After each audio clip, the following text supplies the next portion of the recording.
நினைத்துக் கொண்டிருந்த நேரத்தில் உள்ள போயிருக்கு பார்வையால் ஒருவரை கட்டுப்படுத்தும் நோக்கு வர்மத்திலும் அவர் மகா யோகி என்று அவர்கள் அறிந்து கொள்ளும் நேரம் வந்தது. அந்த வேப்பிலையை போய் பறிச்சுட்டு அது புங்க மரம் தான்டா இருக்கு. அதான் அதுல உள்ள இதை குச்சி எடுத்துடும்.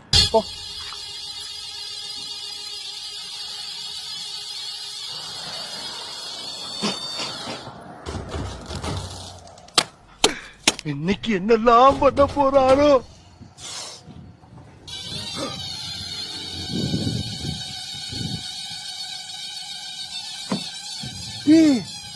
உண்மையை போய் தப்பா பேசிட்டேன்டா. அம்மா போமா.